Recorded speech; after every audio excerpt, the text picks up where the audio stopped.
In the early 20th century, while the West was focused on industrial progress and mechanical engineering, a young monk named Paramahansa Yogananda arrived with a revolutionary message. He didn't just see the human body as a collection of flesh and bone. He saw a sophisticated bioelectrical system. Yogananda introduced a concept that was decades ahead of its time: the human body as a living battery. Think about that for a moment. Most of us view food strictly as fuel in a caloric sense, like burning wood to produce heat. But Yogananda taught that our nerves are actually the wires through which cosmic energy, or prana, flows into our physical being. If these wires are frayed, clogged, or low voltage, the entire machine begins to fail. This isn't just ancient mysticism, it is a profound physiological perspective on the nervous system as the primary conductor of our life force. He argued that every cell in our body possesses a specific electrical potential. When we discuss healing the nervous system through Yogananda's lens, we aren't just talking about rest or simple relaxation. We are talking about maintaining the integrity of these biological circuits. His approach to diet was unique because it wasn't about vanity or calorie counting. It was about ensuring the fuel we consume supports our high-voltage spiritual potential. He emphasized that the quality of our nerves dictates our capacity for focus and energy. If your nervous system consists of sluggish or rusted wires, you cannot expect it to carry the powerful surge of vitality required for deep mental clarity. To prevent these wires from burning out, we must view our intake as electrical fuel designed to recharge the body's spiritual battery. To truly grasp Yogananda, we have to look at the nervous system through a completely different lens. He didn't see it as just a network of biological wires sending electrical pulses to the brain. Instead, he described the nervous system as the essential medium, the bridge, really, between the soul and the physical world. Think of it as the spiritual antenna of the human experience. Now, here is where the challenge lies in our modern lives. Yogananda pointed out that a combination of intense psychological stress and poor dietary choices creates what he called short circuits in our internal wiring. When we are constantly in a state of fight or flight, or when we consume dead, highly processed foods, we are essentially fraying the edges of our energetic system. This leads to that all too familiar feeling of being wired but tired, characterized by chronic anxiety, persistent fatigue, and eventually physical disease. But the solution isn't just about cutting out sugar. It's about understanding the body as a conduit for life force, or what yogis call prana. Yogananda taught that food is actually a method of recharging the subtle astral energy that governs every single physiological process. This perspective shifts our focus from simple caloric nutrition to the vibrational quality of everything we ingest. He believed that the nerves require a very refined type of energy to function at their peak. It's not just about the chemical breakdown of the food, but the vitality, the light retained within it. When we choose foods that are vibrationally high, like fresh fruits and vegetables charged with sunlight, we aren't just feeding our stomachs. We are literally tuning our internal instruments, ensuring that the connection between our higher consciousness and our physical form remains clear, vibrant, and To truly grasp how Yogananda's dietary approach heals the nervous system, we have to look past simple vitamins and minerals and enter the realm of Lifetrons. This is the cornerstone of his teaching. Lifetrons, or prana, are subtle units of intelligent energy that sustain all life. He taught that these aren't just abstract concepts, they are visible in the inherent vitality of what we consume. Imagine a sun-ripened orange hanging from a tree. For Yogananda, that fruit isn't just a collection of sugar and fiber, it's a biological battery packed with solar lifetrons. This is why he championed raw and lightly cooked plant foods. They carry a specific high vibrational frequency that aligns with the body's own electrical nature. In contrast, he classified highly processed or dead foods as having zero vibrational value. They might fill your stomach, but they leave the nervous system starving for the vital spark required for repair. But where does this energy actually go? Yogananda identified the medulla oblongata, located at the base of the brain, as the mouth of God.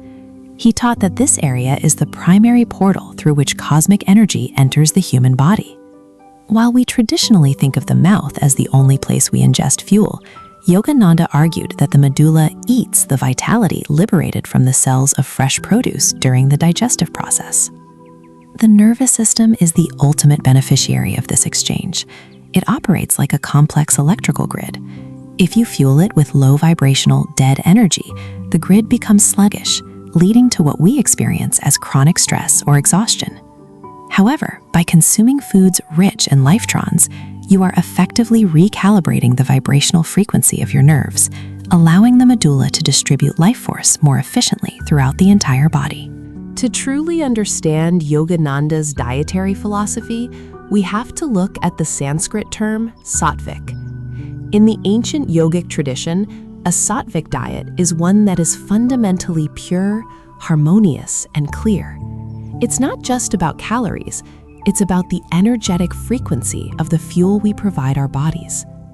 Yogananda advocated for a very specific, gradual transition away from heavy meats, particularly beef and pork. His reasoning was both biological and vibrational. He taught that when an animal is slaughtered, it experiences intense terror, and those vibrations of fear remain chemically and energetically stored in the animal's tissues. When we ingest that, we are essentially bathing our own nervous system in that same primal agitation. This creates a subtle but persistent cloud over the nerves, making it incredibly difficult to achieve the deep, profound stillness required for effective meditation. Instead, he pointed towards a diet designed to maintain the natural alkalinity of the blood. If we look at the physiological chemistry, a highly acidic internal environment, often the result of heavy proteins and processed sugars, tends to correlate with systemic inflammation and nervous irritability. By shifting towards alkaline-forming foods like fresh fruits, leafy greens, and nuts, we create a biological foundation of resilience. Yogananda taught that a calm, alkaline nervous system acts like a high-quality electrical conduit.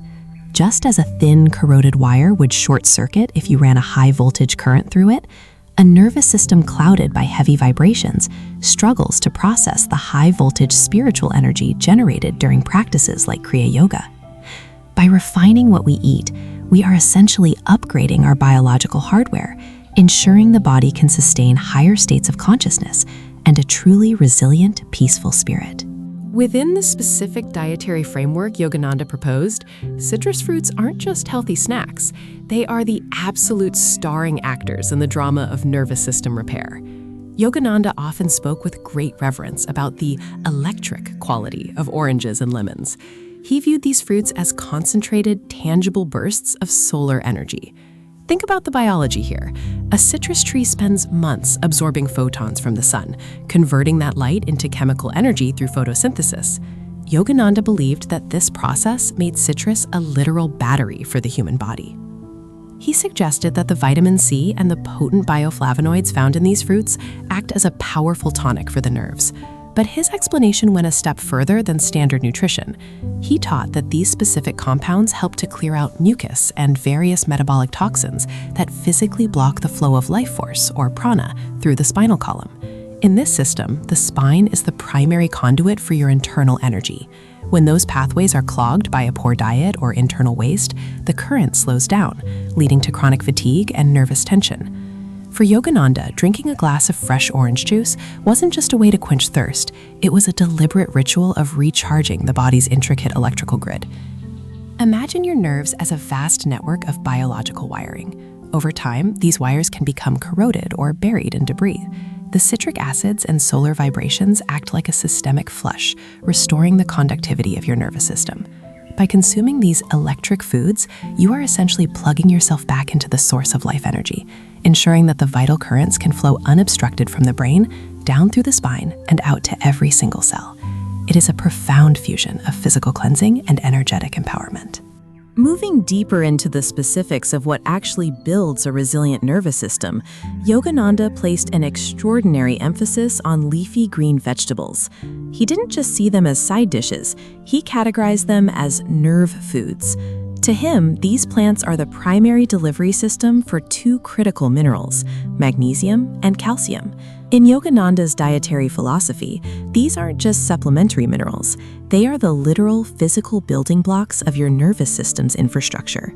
Think of magnesium as the stabilizer that prevents the nerves from becoming overexcited or frayed, while calcium supports the structural integrity and the electrochemical signaling required for every thought and movement. But the nutritional value isn't just about what you eat, it's about how you prepare it to preserve what he called the life force or vitality. This is where his advice becomes very practical. He strongly discouraged boiling vegetables, a common practice that often leaches these vital minerals into the water, which is then tragically discarded. Instead, he advocated for brief steaming. The goal here is a delicate balance. You want to soften the tough cellulose, the plant's cell walls, so that your body can access the nutrients without a massive struggle. Why does this matter for the nervous system?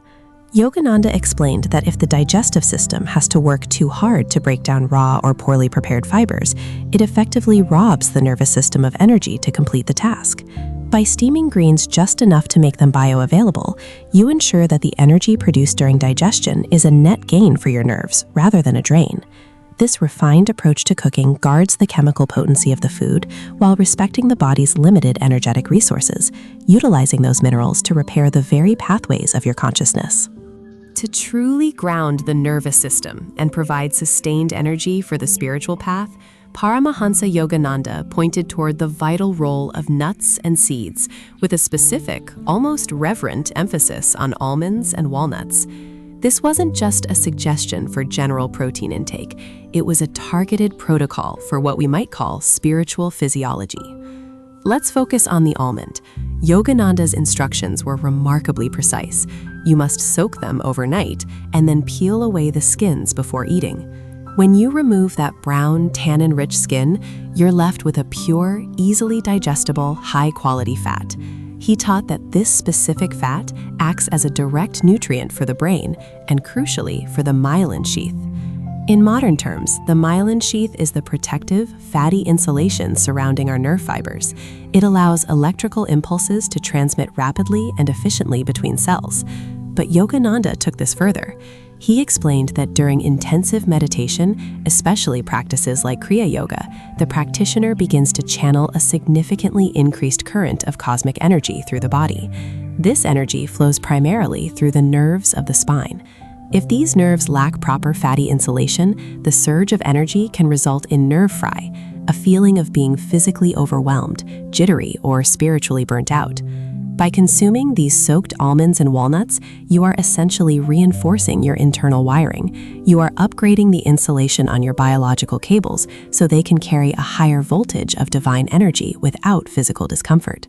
Walnuts, with their brain-like structure, further support this by grounding the mind and stabilizing the electrical nature of the nerves. This dietary habit ensures the body remains a resilient, well-insulated conductor for the light of the soul. While many paths lean toward a strictly vegan lifestyle, Paramahansa Yogananda offered a slightly different, more pragmatic perspective on dairy. He believed that high-quality, raw dairy products, specifically raw milk and fresh yogurt, were not just food, but a form of concentrated sun power. Think about the biological chain for a moment. The grass absorbs the direct radiation of the sun, and the cow, in an act of biological alchemy, transforms that solar energy into life-sustaining milk. Because this is provided by the animal in a non-violent way, Yogananda saw it as a pure source of vitality that aligns perfectly with the principle of ahimsa. But why dairy for the nervous system specifically? Yogananda observed that as a person advances in meditation and spiritual practice, their nervous system often becomes what he called vibrant or highly sensitive. This heightened state of awareness can sometimes lead to a feeling of being ungrounded or jittery if the physical body isn't properly supported. He viewed the fats and proteins in raw dairy as a soothing balm for these energized nerves. These healthy fats are essential for maintaining the myelin sheath, the protective coating around our nerves, and supporting general cognitive health. He also championed the medicinal use of honey, which he considered a potent, pre-digested food that carries the distilled essence of thousands of flowers. For the spiritual seeker, this combination of honey and dairy wasn't about indulgence. It was about providing a stable foundation. It serves as a grounding mechanism that ensures the physical vehicle can withstand the high voltage current of spiritual energy flowing through it. By incorporating these specific elements, the seeker maintains a calm, steady temperament, ensuring the brain has the necessary fats for clarity, while the nerves remain tranquil and resilient. Now, let's pivot to one of the most intriguing and frequently overlooked aspects of Yogananda's dietary philosophy. It isn't just about what you eat, but who made it and the specific headspace they were in while doing so. Yogananda introduced a profound concept he called the consciousness of the cook. He suggested that our nervous systems are far more sensitive than we realize, functioning almost like high-fidelity biological antennas that pick up subtle environmental cues. He argued that when a person prepares a meal, their mental and emotional vibrations are literally infused into the cells of the food. If a cook is angry, stressed, or resentful, those discordant vibrations are passed along directly to the consumer. For someone trying to heal a frayed nervous system, eating a meal prepared in a state of high agitation is fundamentally counterproductive, regardless of how organic or nutrient-dense that meal might be. Yogananda taught that the vibrational quality of a meal is just as significant as its chemical composition. While modern science focuses on proteins, fats, and carbohydrates, Yogananda looked at the subtle energy, or prana. He believed that a calm, loving cook produces food that naturally settles and soothes the consumer's nerves through a process of energetic resonance. This is why he often advocated for eating food prepared with love, peace, and even silent prayer. He suggested that if you are cooking for yourself, you should strive to maintain a meditative state. If you're eating out, he even recommended silently blessing the food to neutralize any negative vibrations. It's about recognizing that healing the nervous system requires a holistic approach that accounts for the invisible energy we ingest every single day. By being mindful of this consciousness, we transform a simple act of refueling into a deep, therapeutic practice for our nerves. Paramahansa Yogananda often spoke about a concept that might seem counterintuitive in our modern, snack-obsessed culture, the ultimate medicine of fasting. He wasn't talking about weight loss in a superficial sense, but rather a profound physiological and spiritual reset for the nervous system. You see, the process of digestion is incredibly labor-intensive. It demands a massive amount of your body's internal life force, or prana, to break down, assimilate, and eliminate everything we consume. When we are constantly eating, our nervous system never gets a moment of true silence or rest. To counter this depletion, Yogananda recommended a very specific rhythm: a one-day fast every week, staying strictly on water or fresh fruit juice, and a more extended 3-day fast once every month. This isn't just a simple physical detox, it's a strategic redirection of your vital energy. He taught that during these periods of voluntary abstinence, the body's internal life force is essentially reassigned. Instead of laboring away in the dark corners of the stomach, this energy is redirected upward toward the brain and the spinal column, the central highway of your consciousness. Think of it as a deep, systematic house-cleaning operation. While the digestive fires rest, the life force travels through the intricate branches of the nervous system, clearing out what Yogananda called psychic debris and the accumulated metabolic waste that clogs our cellular communication. This waste is often the hidden culprit behind chronic nervous tension, mental fatigue, and emotional volatility. By providing the system with this total break, you allow the biological electricity to scrub the nerves clean, restoring their natural conductivity and resilience. It's the moment the body stops processing the external world and begins to heal its internal wiring, resulting in a nervous system that feels vibrant, calm, and completely renewed. Paramahansa Yogananda was incredibly firm about one specific aspect of protecting the nerves: the total avoidance of artificial stimulants. I'm talking about things most of us take for granted, like caffeine and nicotine. Yogananda argued that when we consume these, we aren't actually gaining new energy, we are borrowing it from our own vital reserves. He used a vivid metaphor, explaining that using stimulants is like whipping a tired horse to make it run faster. It doesn't give the horse more strength, it just forces it to expend its final, deep reserves until it eventually collapses. In physiological terms, he explained that substances like coffee provide a false energy by overstimulating the sympathetic nervous system and relentlessly whipping the adrenal glands. This creates a destructive cycle of what he called taxation and exhaustion. If you persist in this cycle, the body eventually hits a state of neurasthenia, a term he used for chronic nervous fatigue. In this state, the nerves lose their resilience and their ability to conduct life force efficiently. By removing these chemical crutches, we force the body to rediscover its own innate recharging abilities. Yogananda emphasized that the body is like a battery meant to be charged through breath and proper diet, not chemical shocks.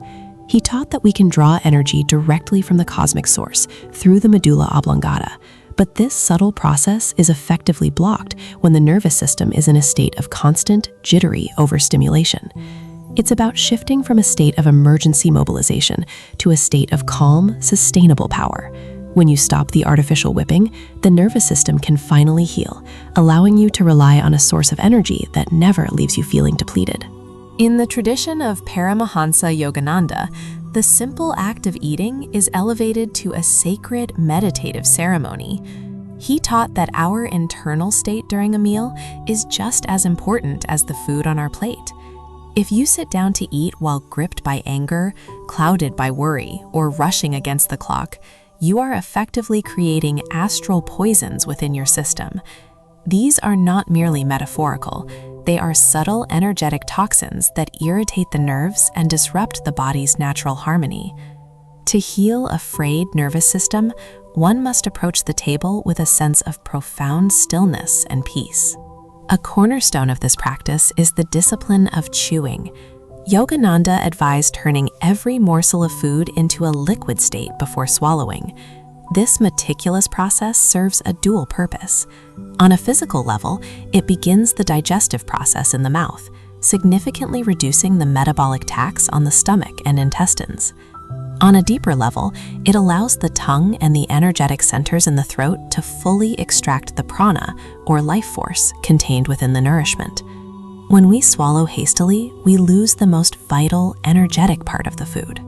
This conscious approach is anchored by a spirit of gratitude. By offering a prayer or maintaining a thankful heart, you actively engage the parasympathetic nervous system. This shift moves the body out of a fight-or-flight stress response and into a state of receptive healing. When the mind is calm and the body is grateful, digestion becomes an efficient, restorative process that adds to your total energy rather than depleting it. By eating with awareness, you ensure that every bite serves to rebuild your nerves and replenish your spiritual vitality. Let's talk about one of Paramahansa Yogananda's most famous and practical prescriptions for what he termed nerve rebuilding. It sounds remarkably simple, but the physiological logic behind it is profound.